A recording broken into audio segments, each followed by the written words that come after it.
araw po na pag-upo ni Roderick Wamil bilang inyong testigo, marami po yung mga issues, no, na tinanong po sa kanya, kung ano daw po yung pagkakaintindi niya tungkol sa confidential. Siya raw po ba'y nakarating na ng bundok, nakarating na po kung saan-saan.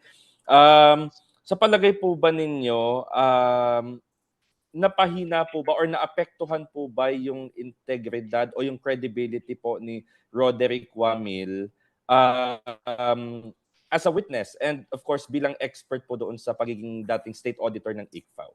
Okay. Salamat po.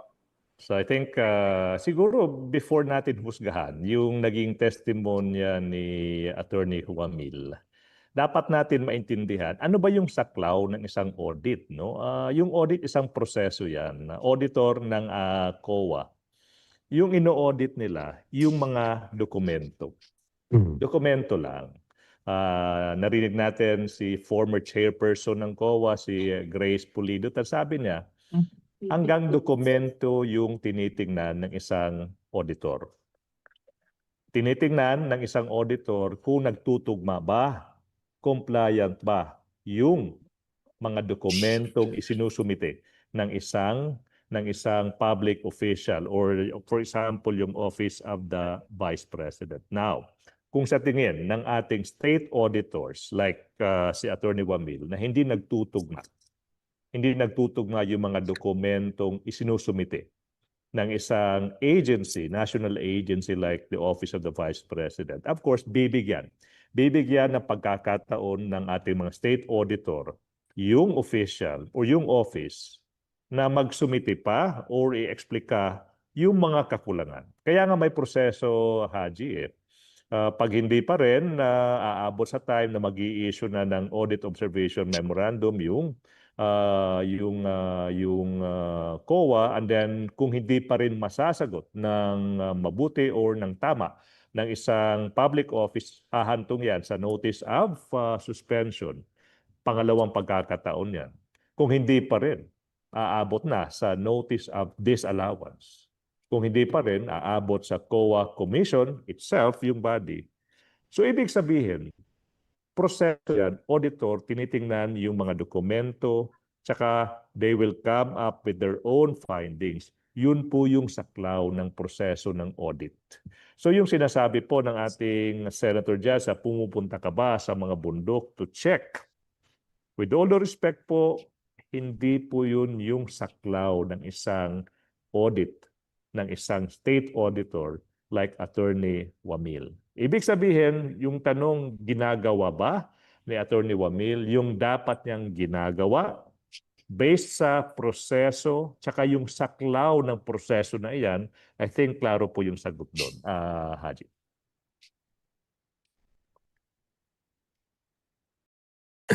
If you can quickly add, no? I think to be fair to the good senator, ang gusto niya sigurong tanungin dyan since ang pinag-uusapan nga dito dun sa mga use nung some of the confidential funds, ang sinasabi about daw sa possible recruitment, no, ng mga leftist groups, etc. So gusto niyang tanungin, tinitingnan mo ba yung sitwasyon dyan?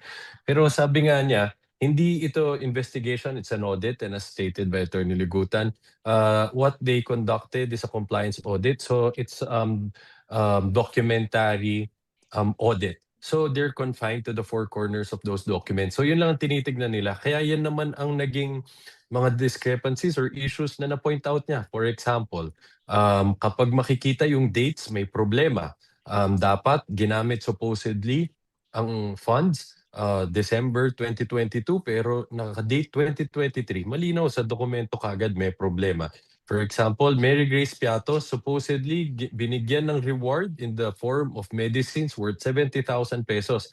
Malinaw kagad ang problema. Kung medicine pala ang binigay sa kanya, nasa ng official receipt na magpapatunay na talagang bumili talaga, no?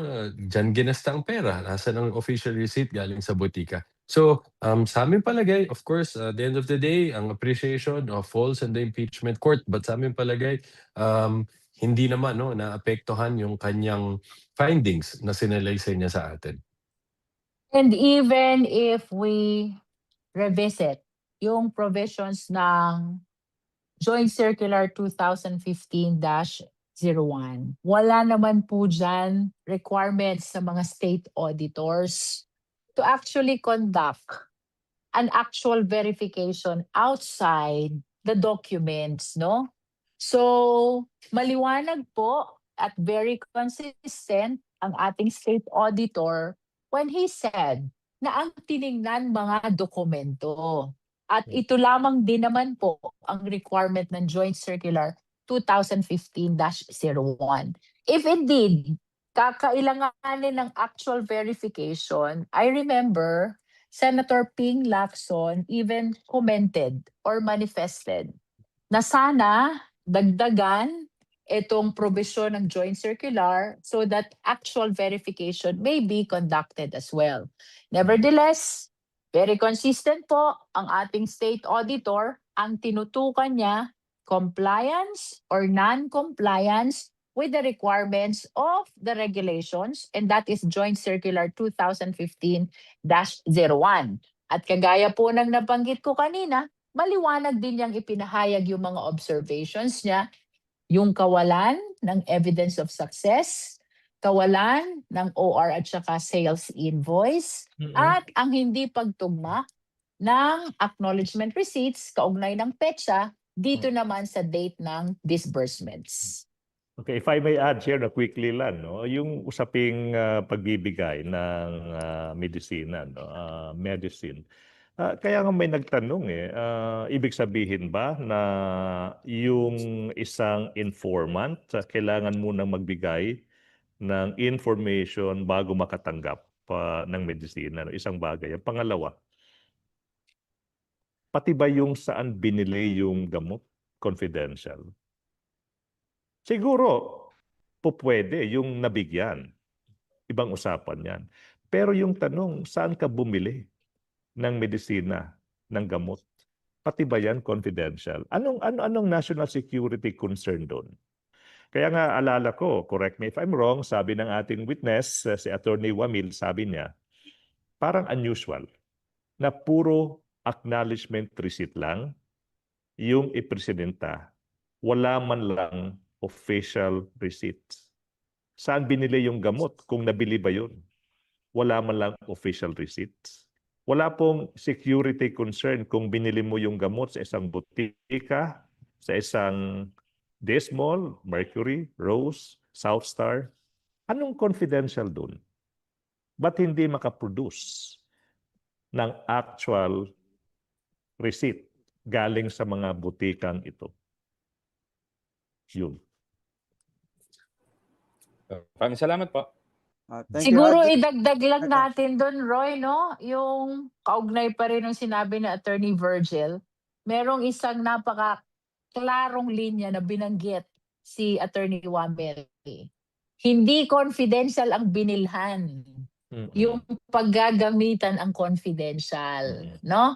So, syempre, it would have been more credible kung supported yan ng mga official receipts at saka sales invoices which should have disclosed kung saan binili itong mga supplies na ito, no? Again, ang sabi ni Attorney Wamil, hindi confidential ang binilhan. Ang paggagamitan ang confidential. Yes, so tama. Salamat po sa malinaw na explanation, Kong Jinky. And salamat din, Haji, for strict compliance with our agreement. Anyway, kasunod po magtatanong si Earl naman. Good morning. Hello po. Am I clear naman po on your end? Apo. Good morning po, private prosecutors and to lead prosecutor Luis Tro. Last night, Andy Lim stole the spotlight for a glimpse from Mary Grace Piatos. Simple lang naman po yung tanong ko. With all these fictitious and seemingly bogus names, tingin niyo po ba talagang nag-imbento lang ng pangalan para mahanapan ng lusot na maliquidate yung confidential funds?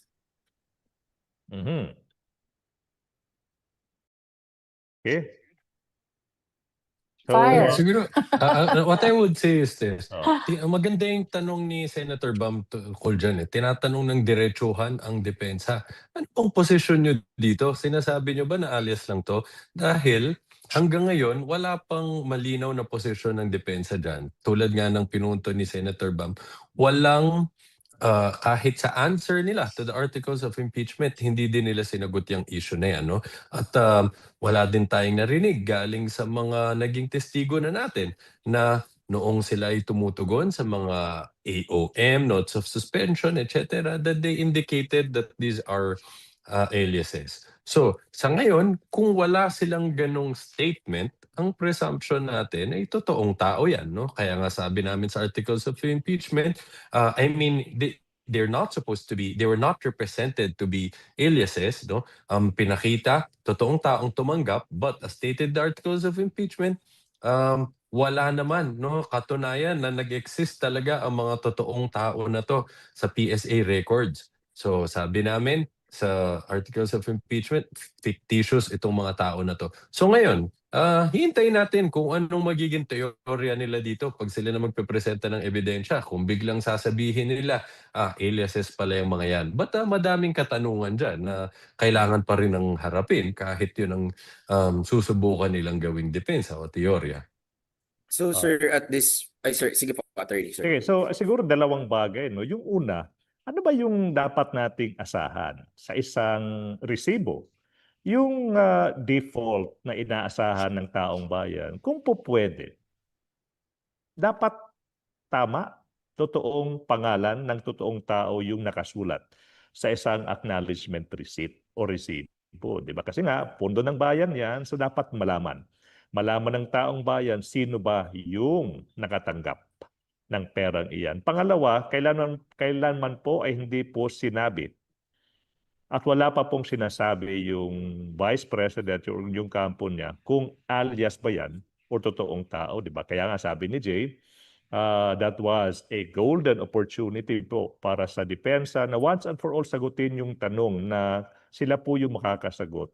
Mary Grace Piatos, yan ba ay alias o yan ba ay pangalan ng isang totoong tao? Unfortunately, na-miss po ng depensa yung oportunidad na iyan. Sabi nila, we will answer that when the time comes. Sabi ng taong bayan, ako, almost 2 years na hanggang ngayon ba wala pang sagot.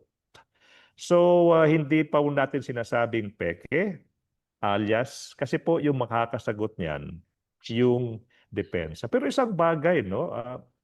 Kung alias po yung pangalan, iba't may pirma.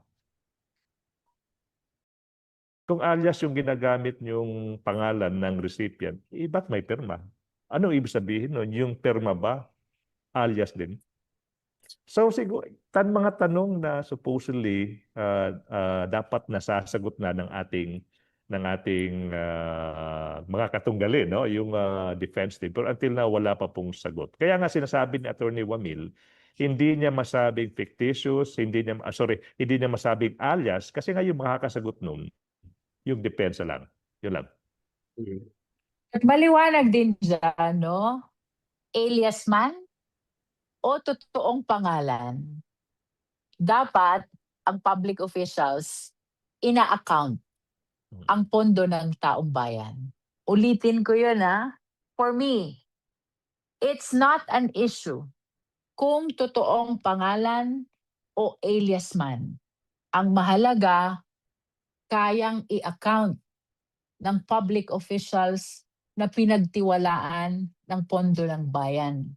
Ito yung sinasabi natin sa saligang batas na public officials must be accountable at all times.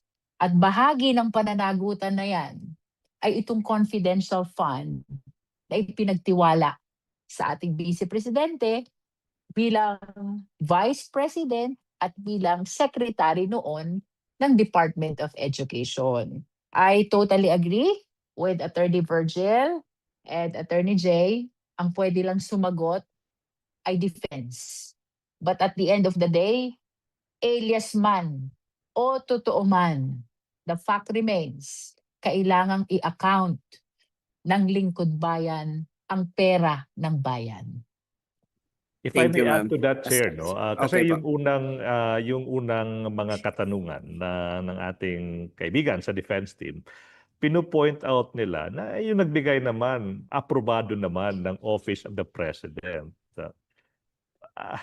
Ibig sabihin ba na just because aprobado ng presidente yung pagre-release ng confidential fund sa isang official, exempted na ba yung official na yan from accounting sa perang binigay? Hindi eh. So, it doesn't follow eh. Na just because binigyan ka ng pera, hindi ibig sabihin hindi ka na obligadong i-account ng tama, ng naaayon sa COA, yung pag-a-account ng perang ibinigay sa iyo. Kasi nga, inulit-ulit, pondo, pera ng taong bayan yan. Hindi mo perang personal yan. Thank you po. And to add also, no, para lang guided tayo ng ating articles of impeachment. Our allegations pertain to misuse, misappropriation, and irregular liquidation. Wala po tayong question dun sa pagkapagkaloob sa kanya ng confidential fund. The question is on kung paano niya ginamit at kung paano niya niliquidate. And I think very clear ang naging testimonya ng ating state auditor pertaining to the allegation on misuse, misappropriation, and irregular liquidation of confidential fund. Thank you po. Last question po, following the rule. Outside of the impeachment scope na lang po and not borderline touching the merits, ultimately, when it comes to the notice of disallowance, kailangan pong ibalik ng Vice Presidente yung pera na pinababalik, even if it's not about the impeachment anymore. Tama po, no? Kung That is notice- correct. Yes, in line with the answer of Attorney Virgil kanina, I wish to add, iba yung impeachment, iba yung proceedings dito sa COA, no? Sa impeachment trial, we are testing the fitness of the public official to continue serving as such and to run to any public office in the future. Ito pong notices of disallowance, what we are determining here is whether or not there's basis to demand restitution of public fund, which is apparent kapag hindi sinunod ang mandato ng Joint Circular 2015-01 in cases of confidential fund. Magkaiba pong proceeding ito. Impeachment tests the fitness of the public official, while notices of disallowance and other issuances of COA pertains to compliance to the use, disbursement, and liquidation of public funds, which, pag hindi nasunod, ay dyan po magkakaroon ng basehan for the demand to restitute public fund. They are two different things. Siguro in addition na naririnig ko yung tanong, no, hindi lang na tanong kasi limited na. Attorney, Chair, kung isinauli na ba ng Vice President yung pera, mapapawalang sala na ba yung Vice President o yung isang official? Hindi po. The fact na isinauli na yung pera, hindi ibig sabihin na hindi na tayo po pwedeng magpatuloy sa isang impeachment proceeding or yung pagpa-file ng mga kaso. Iba po iyon. Example, no, hindi na to related by analogy, no. Kung yung isang tao na mali yung pinaggamitan ng pera, ipinagkaloob sa kanya, isinauli yung pera, mapapatawad mo na ba ng ganun-ganun lang? Hindi na ba natin dapat tanungin, saan mo ginamit yung pera? Paano yung paggamit ng pera? Ibig sabihin, yung pagsasauli po ng pera, hindi po yan rason na hindi na dapat i-account, i-exact ano ba yung naging administrative, civil, or criminal liability ng isang tao. Just because isinauli na yung pera, hindi po yan excuse na matatapos na yung proseso ng pag-i-exact ng exact liability from that person. Yun lang. Thank you po. Thank you so much po. All right. Thank you, Earl. Let's hear now from Marian. Go ahead, Marian. Good morning po. Kung Jervil, next week po ba, yung pinapatawag na rin po yung dalawang SDO, sina Gina Acosta and Edward Fajarda. Gaano po kaimportante o kalaki po yung inaasahan natin na malalaman po sa kanila? Well, napanood po natin yan doon sa naging proceeding ng Committee on Good Government and Public Accountability. Si Gina Acosta ay nagsalaysay noon na pagkatapos ng ma-encash yung pera, ay tinurn over na niya dito sa security officer kay Colonel Lachica, no?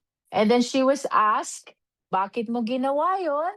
When you are the accountable officer, ikaw ang SDO, ikaw ang banded, ikaw dapat ang nagdi-disburse personally sa mga recipients ng confidential fund.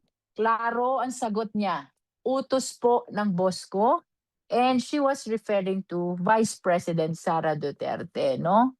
The same, yung naging testimonya sa Good Government Committee hearing ng SDO ng DepEd, no?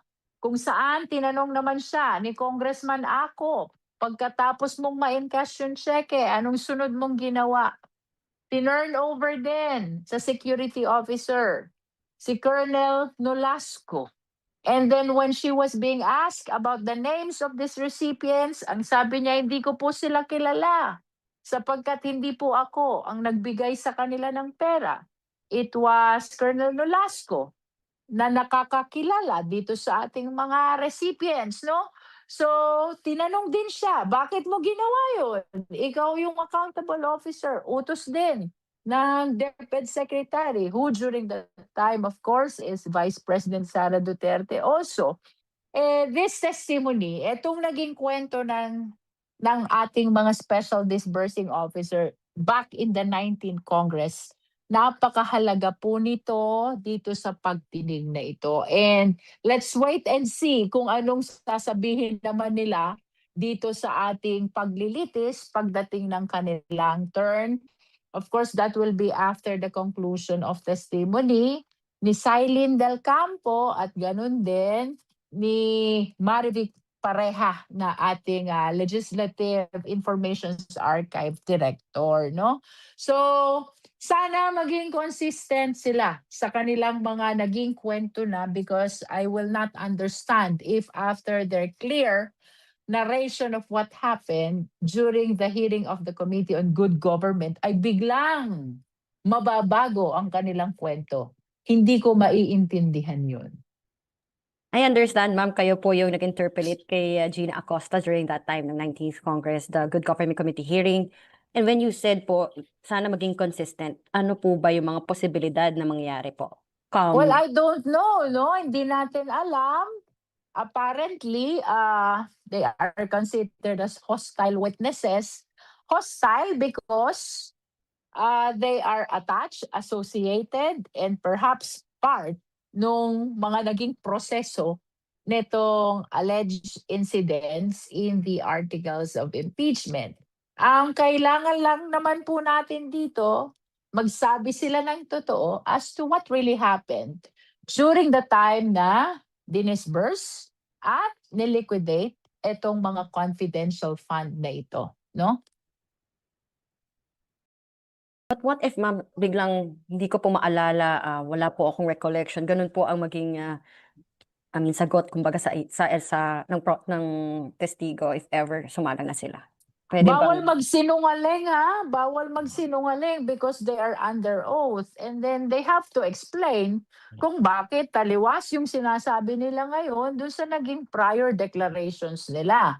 And we have to understand na yung mga naging kwento nila noong time ng legislative inquiry ng Committee on Good Government, that is also a formal proceeding, at under oath din sila doon.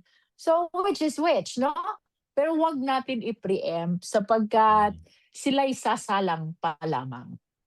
If I may add to that, siguro procedurally sa mga court watchers dyan, no? Yung pagkakaiba with this, yung testigo na si Acosta, si Fajardo, Sila po ay itinuturing na mga unwilling or na-mention po ni Chair na hostile or hostile witness. Ito po yung pagkakaiba ng dalawang testigo na ito sa mga naunang testigo ng prosecution. This time, no, i-consider sila na unwilling or hostile witnesses. May pagkakaiba po yan. Yun yung dapat abangan ng taong bayan sa susunod na mga pagdinig next week. Dadagdagan ko din quickly dun sa nasabi ni Kong Jinky na hindi natin alam. Posible biglang mag-iba ang sasabihin nila. No? Isa pang pwedeng posibilidad, paano kung biglang, alam mo, magkalaglaga na dito, sabihin na lang nila, actually kami lang ang may problema dito, kami lang may kasalanan dito. But ang maganda naman dyan, sinagot na din no, yung ganyang klaseng eventuality ng witness natin na si Attorney Wamil. Ang sabi niya, napakaliwanag under the law, under the Joint Circular.